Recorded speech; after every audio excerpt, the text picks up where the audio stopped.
Bueno, me alegra estar con ustedes de nuevo para continuar hablando de la parte de la mente del módulo 1 de Catalyst Missions, que es los 4 campos. Un proceso que se basa en Marcos 4, 26 a 29, un proceso de discipulado y la plantación de las iglesias. Y ya hemos hablado de en la primera y la segunda sesión, de los 6 elementos esenciales para expandir el reino de Dios. Hemos hablado de Marcos 4, del sembrador, la semilla, el Espíritu Santo, el terreno, la estación y la hoz. Y hemos visto todos los elementos esenciales para expandir el reino de Dios, y luego hablamos de los 4 campos que podemos ver en esta misma parábola, ahí en Marcos 4, que son, yo voy a usar este dibujo aquí para ilustrar esto. Tenemos el primer campo, que es el campo vacío. Esto puede ser una comunidad o una persona, una familia, donde el evangelio no existe, donde no han recibido a Cristo. Y bueno, normalmente cuando la Biblia usa la idea de un campo vacío o una casa de paz, es una familia entera dentro de una comunidad que es perdida, que necesita el evangelio. Entonces tenemos un campo vacío. El segundo campo es el campo sembrado. Y usamos los puntitos para ilustrar que la idea de entrar en un campo vacío es que usamos la estrategia de Jesús de buscar una casa de paz. Y cuando hemos encontrado una casa de paz, lo que hacemos es sembramos el campo. Y vamos a hablar de esto hoy en esta sesión. El tercer campo es el campo de discipulado, el campo de nueva vida. Cuando una casa de paz ha recibido el evangelio, ¿qué vamos a hacer para ayudarles a crecer? ¿Qué vamos a hacer para discipularles? Y tenemos un plan de corto plazo y de largo plazo que nos va a ayudar en el proceso de discipulado con ellos. Y el cuarto campo es cuando tenemos discípulos, por ejemplo en una casa de paz, ¿qué hacemos con ellos para formar una nueva iglesia? ¿Qué hacemos con ellos para formar una nueva iglesia? ¿Cómo plantamos una iglesia nueva? ¿Cuáles son los métodos? ¿Cuáles son las herramientas necesarias para plantar una iglesia? Entonces tenemos esto aquí en el cuarto campo. En el medio tú puedes ver esta flecha. La flecha se refiere al proceso de desarrollar y encontrar más líderes para que este proceso siga cuando ya hayamos pasado, ¿sí? Porque no vamos a quedarnos en el mismo lugar para siempre. Lo que queremos hacer es poner un proceso en lugar para que ellos puedan seguir generación tras generación tras generación haciendo la misma obra. Entonces esta flecha en el medio tiene que ver con desarrollando más líderes. Entonces hoy día, porque ya hemos hablado de cómo podemos usar la estrategia de Jesús de entrar en el campo vacío, ahorita vamos a hablar, si hemos encontrado una casa de paz, ¿cómo sembramos el campo? ¿Cómo sembramos el campo? Y para esta lección vamos a usar Juan 4 y la historia de la samaritana. Si tienes la Biblia y quieres ir ahí a Juan 4, vamos a ver que ella hizo y cómo Jesús miró a través de ella para ver a las multitudes. Entonces, Juan 4, y no vamos a leer todo el pasaje, pero sería bien si ustedes pueden leer el pasaje en tu tiempo, a leer Juan 4 del 1 a 42. Entonces, pero vamos a comenzar aquí con Juan 4 y vamos a comenzar con el verso 27. Vamos a leer este pasaje. Juan 4, 27 dice esto: En esto llegaron sus discípulos y se admiraron de que hablara con una mujer, pero ninguno le preguntó de qué tratas de averiguar o por qué hablas con ella.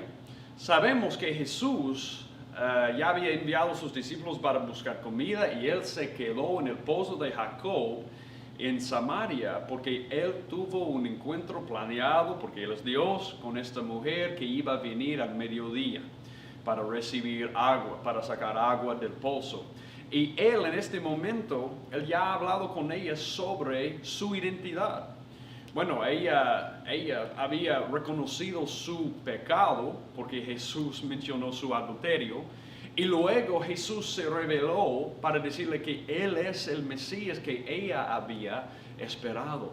Y ahora ella ha dejado su cántaro y ya va para Samaria. Y sus discípulos han regresado, y eso es lo que dice 28. Entonces la mujer dejó su cántaro, fue a la ciudad y dijo a los hombres: venid, ver a un hombre que me ha dicho todo lo que yo he hecho. ¿No será este el Cristo? Y salieron de la ciudad y iban a él. Vamos a saltar la parte en que Jesús habla con sus discípulos y vamos a leer de nuevo en verso 39. Y de aquella ciudad muchos de los samaritanos creyeron en él, por la palabra de la mujer que daba testimonio, diciendo: él me dijo todo lo que yo he hecho. De modo que cuando los samaritanos vinieron a él, le rogaban que se quedara con ellos, y se quedó ahí 2 días.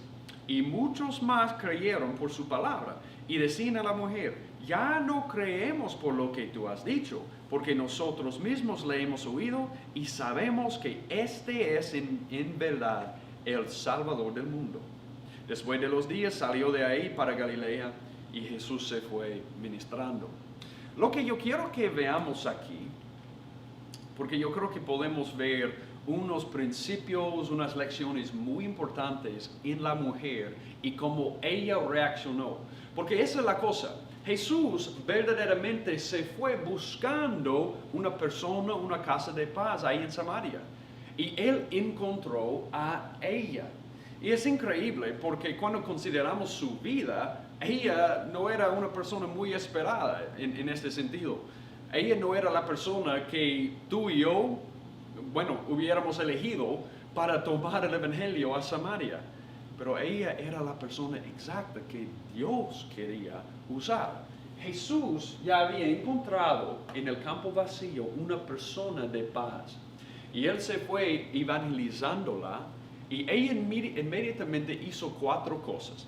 Y yo quiero decir, estas 4 cosas que ella hizo es lo que nosotros debemos hacer cuando encontramos una casa de paz y lo que debemos esperar de ellos en una casa de paz cuando reciben el evangelio.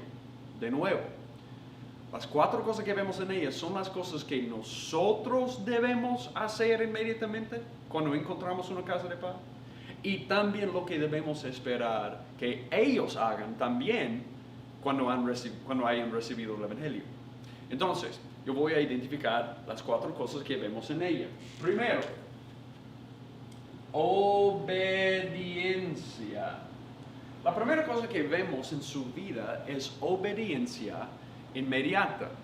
Esto es interesante porque si leemos aquí en verso 28, sabemos que ella había venido o ella había ido a este pozo de Jacob para sacar agua. Eso fue la razón por la que estuvo ahí.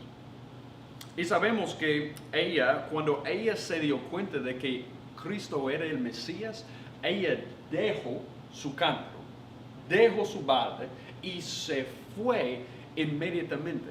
En eso podemos ver que la misión de Cristo había cambiado sus planes. Ella había ido al pozo para sacar agua, pero cuando se dio cuenta de que Él era el Mesías, se fue. La misión de Cristo y su persona, cuando ella fue cambiada por Él, eso cambió todo. ¿Sí? Entonces podemos ver esto inmediatamente. Cuando alguien aquí, en el segundo campo, en una casa de paz, cuando ellos reciben el Evangelio, si realmente han recibido el Evangelio, todo va a cambiar. Todo va a cambiar, todos sus planes, toda su vida, su relación con la familia y cualquier otra persona, sus ideas, sus metas, sus objetivos, todo va a cambiar porque no puede seguir igual. Entonces es interesante pensar en ella también. como la persona que ella era y que ella era la persona que Jesús escogió. Sabemos que ella había ido al pozo al mediodía, en la parte más calurosa del día, porque ella estaba evitando a la gente. Ella tuvo una mala reputación dentro de la ciudad. Obviamente era, bueno, más o menos una prostituta. Ella había tenido, Jesús dice, 5 esposos. Y ahora, él con ella está ahora, no es su esposo. Entonces, ella había pasado de hombre a hombre a hombre a hombre buscando satisfacción. Y bueno, por cierto, su reputación e identidad dentro de la ciudad de Sicar en Samaria fue mala. Entonces ella se fue al pozo para evitar a la gente. Y también sabemos que en ese día ella no tuvo la educación. Siendo una mujer, las mujeres no tenían la oportunidad de buscar la educación en ese día.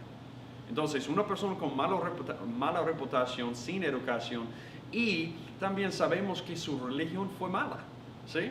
Sabemos de los samaritanos que ellos rechazaron todo el Antiguo Testamento, sino la ley de Moisés. Entonces, aceptaron los primeros 5 libros de la ley, pero fuera de eso, ellos rechazaron el resto del Antiguo Testamento. Y por eso Jesús menciona eso.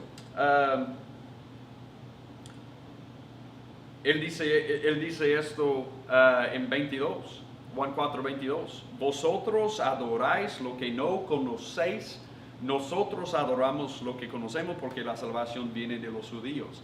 Entonces sabemos que su religión fue mala, ella no había entendido lo que debería haber entendido del Antiguo Testamento, a pesar del hecho que tenía una esperanza del Mesías. Y la cuarta cosa es que, bueno, ella no tenía ningún objetivo para ir a Samaria y para hacer esto. Obviamente, porque si está evitando a la gente, ella no quiere acercarse a la gente. Pero ella es la persona exacta que Jesús había elegido para hacer esto. Es interesante. Eso nos recuerda del primer elemento esencial que hemos visto, que es un sembrador. ¿Quién es calificado a ser un sembrador? Cualquier persona que ha conocido a Cristo, porque Cristo ha cambiado su vida y ahora ellos son útiles a Él, nosotros somos útiles a Él. Entonces la primera cosa, vemos obediencia inmediata. Aquí la segunda cosa, vemos testimonio. Vemos un testimonio. Si me puedes seguir aquí a Juan 4, 28, ella dice: entonces la mujer dejó su cántaro, fue a la ciudad y dijo a los hombres: venid, ver a un hombre que me ha dicho todo lo que yo he hecho. Bueno, en términos simples y sencillos, ese es su testimonio. Él me dijo todo lo que yo he hecho. Él conoce mi vida, ¿sí? Él me dijo exactamente quién yo soy. Entonces, cuando tenemos una casa de paz, la segunda cosa que podemos hacer para imitar un ejemplo bíblico es dar el testimonio. Tal vez estás pensando: wow, yo no sé cómo compartir mi testimonio. El testimonio es fácil. Es fácil porque es simplemente lo que Dios ha hecho en tu vida para salvarte, ¿sí? Bueno, para Bartimeo, cuando él era ciego y Jesús le dio vista, este fue su testimonio. Yo era ciego y ahora veo. Yo era ciego y ahora veo, ¿sí? Entonces, un testimonio es algo así. Tiene 3 partes. La vida antes, conversión, y la vida después. La vida antes, mi conversión, y mi vida después. Y yo quiero decirles dónde yo saco esa idea, que eso sería un buen bosquejo de un testimonio.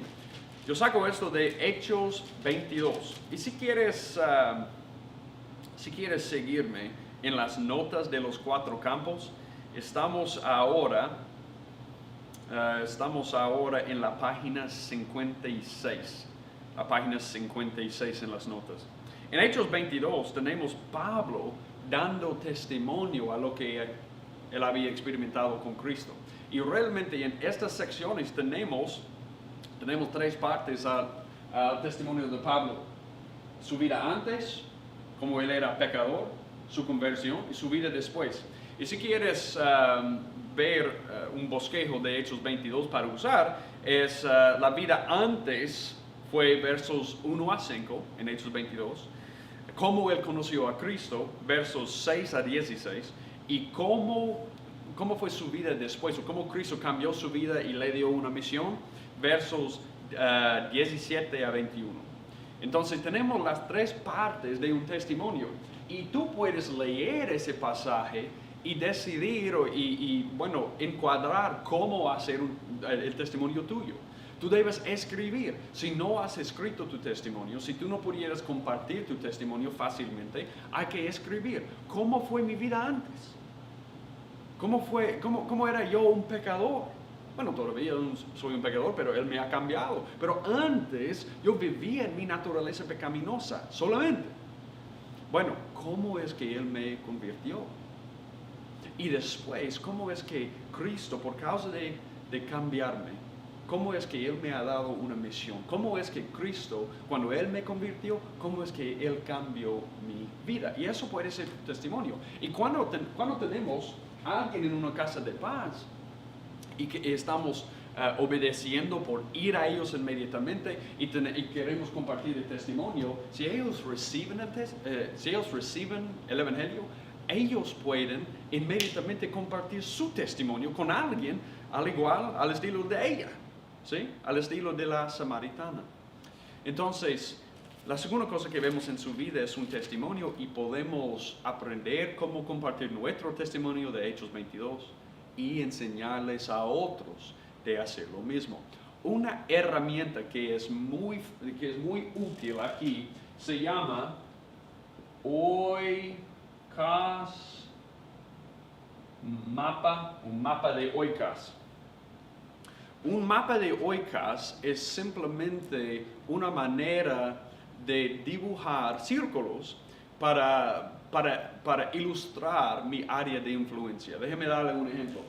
Yo puedo poner, bueno, D, ahí la letra D porque yo soy Douglas, y yo tengo relaciones, amistades, miembros de la familia. Yo sé que son perdidos y ellos necesitan el Evangelio, están perdidos, necesitan el Evangelio. Entonces yo voy a pensar en ellos como mis primeros contactos con que estoy buscando oportunidades de compartir el Evangelio. Entonces yo pudiera hacer círculos aquí, aquí, aquí, aquí y poner nombres ahí.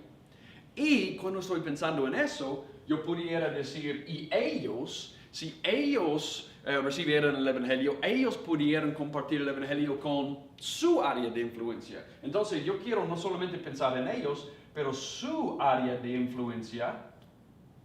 ¿Y qué sería el efecto si ellos recibieran la palabra? ¿Qué sería el efecto si ellos recibieran la palabra? Entonces tú puedes hacer eso en un mapa de influencia. Y yo creo que por tarea, en esta sección, tú debes hacer esto por ti mismo. Pero la otra cosa es, si alguien recibe el Evangelio, ellos pueden aprender cómo compartir su testimonio y hacer un mapa de influencia inmediatamente. Porque lo que vemos en ella no esperaba. Ella no esperaba para ser entrenado, para hacer esto o otro, para pasar, para sacar su título teológico, para ir y compartir. No, ella se fue inmediatamente cuando había conocido al Cristo, y se fue. Entonces, sería bien hacer un mapa de influencia, no solamente para ti mismo, pero con ellos. Entonces, vamos a hablar eso, la primera y segunda generación de los contactos de nuestra Oikos o área de influencia. Entonces, si puedes poner tu nombre aquí en el medio, primer nivel de los contactos que tú puedes alcanzar y qué sería su alcance, ¿sí? Si ellos recibieran el Evangelio. ¿Ok? Bueno, la tercera cosa que ella hizo es, ella compartió el Evangelio. Ella compartió el Evangelio. Podemos ver esto aquí en 29, Juan 4, 29. venid, ver a un hombre que me ha dicho todo lo que yo he hecho. ¿No será este el Cristo? Después de decir, Él me dijo todo lo que yo he hecho, ella dijo, ¿no será este el Cristo? La palabra Cristo es la palabra Mesías, significa el que es ungido. Eso comunicó la idea de un rey que ellos habían esperado desde el Antiguo Testamento para venir y que fue ungido por el Espíritu Santo. Y bueno, para ella sacó esta idea probablemente de Deuteronomio 18, cuando la Biblia hablaba de un profeta como Moisés, pero mayor, ¿sí? Ahora ella está compartiendo, hemos encontrado de que las Escrituras nos han hablado en la ley de Moisés. Hemos encontrado el Mesías. Y eso es compartir el testimonio. Yo sé que ahora tal vez tú tienes miedo de compartir el testimonio. Tal vez estás pensando, ni siquiera sé cómo comenzar para compartir mi testimonio. Bueno, o para compartir el Evangelio, perdón. Bueno, tal vez pienses, yo puedo compartir mi testimonio, ok. Pero para compartir el Evangelio, wow, eso sería otra cosa. Eso sería algo más complicado. Yo quiero darles un bosquejo de cómo compartir el Evangelio. Y yo voy a hacerlo de una forma breve, pero yo quiero darles esto porque yo creo que es de gran ayuda para nosotros. El Evangelio yo comparto usando 4 elementos o 4 partes para compartir el Evangelio. Dios, hombre, Cristo y respuesta. Dios, hombre, Cristo y respuesta. Déjenme decirles porque yo comienzo con Dios, hablando de quién Él es, hablando de su carácter. Yo no sé si ustedes recuerden, no tienen que ir ahí ahora, pero si recuerdan Isaías 6, cuando Él vio a Dios exaltado, sublime, el humo de su presencia llenando el trono y los serafines que estaban volando alrededor de él, cantando sin pararse, santo, santo, santo es el Señor de los ejércitos, toda la tierra está llena de su gloria. Y cuando Isaías vio eso, cuando él vio al Señor, eso es cuando él se dio cuenta de su pecado. Eso es cuando él se dio cuenta de su pecado. Si no tenemos una visión de Dios, no vamos a reconocer nuestra necesidad. Y si no reconocemos nuestra necesidad, no vamos a saber por qué necesitamos a Cristo. Y nunca vamos a responder a Él como debemos. Comenzamos con Dios, porque eso nos da el estándar. Eso nos da, lo que Dios dice es el estándar para entrar en su presencia, es su carácter. Y encontramos un ejemplo de eso, encontramos evidencia de que esto fue la manera en que los apóstoles compartieron el Evangelio también. Yo no sé si ustedes recuerdan, cuando Pablo estaba predicando a los en Atenas, él dijo esto en Hechos 17:24. El Dios que hizo el mundo y todo lo que en él hay, puesto que es Señor del cielo y de la tierra, no mora en templos hechos por manos de hombres, ni es servido por manos humanas como si necesitara de algo, puesto que Él da a todos vida y aliento y todas las cosas. Entonces, lo que Pablo usa para comenzar, él quiere compartir el Evangelio con ellos, él quiere compartir la resurrección de Cristo, él va a llegar a ese punto, pero él comienza en el principio y él dice, el Dios que hizo el mundo es Señor. Él no necesita nada de nosotros, Él da todo a nosotros. Yo creo que eso es un buen punto de comenzar. ¿Quién es Dios? Él es creador, Él es Señor, Él no necesita nada de mí, Él es el proveedor. Él me provee todo lo que yo necesito. Entonces eso significa que estoy dependiente de Él para vivir. No es al revés. No es al revés. Otra cosa que Él dice es que Él no mora en templos hechos por manos. Él es espíritu. Él mora en cielo, ¿sí? Pero es omnipresente también.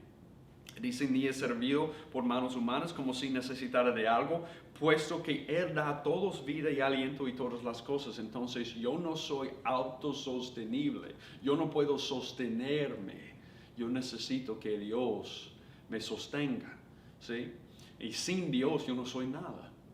Bueno, si eso es la verdad, entonces, ¿qué es el propósito para mi vida? Si Dios es el que tiene control y Él me da vida y Él es Señor, eso significa que Él tiene el derecho de definir mi vida. Entonces, ¿qué es mi propósito? Bueno, para eso podemos ir a Génesis 1. Y no te preocupes si no puedes anotar todos los versos porque yo voy a proveer un bosquejo de lo que estoy compartiendo. Pero mira aquí Génesis 1:26 y tenemos el propósito de hombre. Y dijo Dios, hagamos al hombre a nuestra imagen, conforme a nuestra semejanza, y ejerza dominio sobre los peces del mar, sobre los aves del cielo, sobre los ganados, sobre toda la tierra y sobre todo reptil que se arrastra sobre la tierra. Creó pues Dios al hombre a imagen suya, a imagen de Dios lo creó, varón y hembra los creó. Entonces muchas veces hablamos de lo que es la imagen de Dios. ¿Qué es esta imagen de Dios en que Dios me ha creado? La imagen de Dios se refiere simplemente al propósito que tenemos para reflejarlo a Él. Bueno, muchas veces pensamos en la imagen de Dios que tiene que ver con conciencia, moralidad, todo eso. Sí, todo eso es cierto. Pero, bueno, al fondo, lo que es ser creado en la imagen de Dios es simplemente tenemos la responsabilidad de reflejarlo a Él como una imagen. ¿Sí? ¿Reflejar qué? ¿Físicamente? Obviamente no, porque Dios es espíritu. Pero en sus atributos, en sus perfecciones, en su carácter. Él nos creó para reflejarlo a Él, su carácter, su esencia, al mundo. Y por eso Él dio a ellos dominio. No es porque los humanos merecen dominio o cualquier cosa. No, es que ellos están reflejando el dominio de Dios que Él tiene sobre toda la creación y por eso Él les dio la responsabilidad, esa responsabilidad a ellos. Entonces lo que tenemos ahora es la responsabilidad de reflejar, el privilegio incluso de reflejar a Dios a este mundo.